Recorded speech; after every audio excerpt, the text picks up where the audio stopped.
Hello everyone, another video here on the channel. I ask those who aren't subscribed yet to please subscribe and leave a like.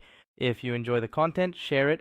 And for those who want to and can support the channel with a small monthly contribution, just click the button. Become a member and feel free to use the comments section. Today we're going to talk about the invisibility of average men in society. This video is a more analytical one, even though the title might make it seem like it's about problematizing or even playing the victim. That's not the case.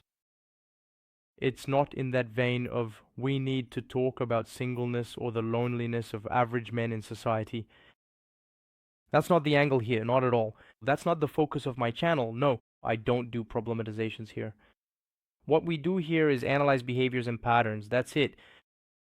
Majority behaviors in society that have been causing various changes in the dynamics between men and women.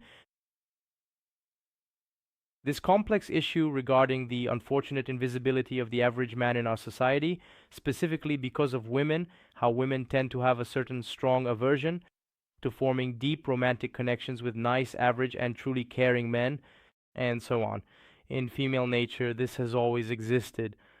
What you had at certain times in history, especially here in the West, were some values, some moral restraints, whether religious or cultural, that were stronger in certain nations. And this has been lost over time, and that's no surprise to anyone. But even during that time, which was already a bit more degenerate, let's put it that way, from the second half of the 20th century onward, you still had women were usually getting involved with men at their own level, where hypergamy it wasn't in the stratosphere yet. So what would happen? The men who were really far from the reality of most women were usually famous, celebrities, singers, actors, soccer players. When something is that unattainable, it ends up becoming something people don't really care about. As a matter of fact, if you take a look at all those celebrity gossip shows, entertainment websites, ego and all that, there was also TV Fama, which was something considered to be incredibly tacky and cheesy in society. So people didn't really pay much attention to that. Now, with the advent of social media, especially Instagram, which I talk about a lot here on my channel, something started to happen. Women started to see several acquaintances of theirs marrying prominent men, and they themselves gaining access to high status men that they didn't have before, and the guys started to have no value at all for them anymore. They completely lost their appeal. So very suddenly, very quickly, you had this collective disinterest. It's not just a matter of increased social market value or something like that. It's actually something, a herd mentality, really. Society behaves a lot according to herd mentality. For example, men in this matter of getting rich on the internet, whether through digital marketing, trading, or other things. That's why only at most 1% of those who do this will actually make a lot of money. There's a herd effect where, well, if that guy from my city, or I know that guy over there, I've known him since he was a kid, today he's rich and all that, it ends up having a herd effect where if he can, I can too. Men, it's another key to getting money. And for women, it's more in that vein of having a glamorous life, whether it's through marrying a rich husband or through having thousands of likes. They're on Instagram having a desired routine, becoming a blogger, a digital influencer, etc. So, with this herd effect, this feeling of I can do it too, that everyone, this thing about humans wanting to feel special, this has always happened. You'll see this a lot in literature. This goes back to the 18th and 19th centuries. Even before that, way before, humans have always liked to talk about themselves. But it intensified to such a degree that it reached a level of megalomania.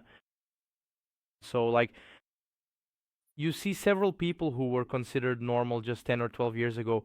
You do not even have to go that far back. And today they really think they are super important, super outstanding. And because of that, women no longer find ordinary men interesting. There's a very strong lobby from bloggers and the media encouraging them to always aim high, that they always deserve the best, to value themselves, and so on. The thing is, Brazil, I've said this a million times here, it's obvious. Brazil is a poor, unequal country with few interesting men, and the few who are interesting, either they've already been snatched up or they're waking up to reality. Even the guys of lower or intermediate value on the social scale are also starting to wake up. So when we say that the numbers don't add up, it's very much grounded in reality. It's something that's almost anthropological slash mathematical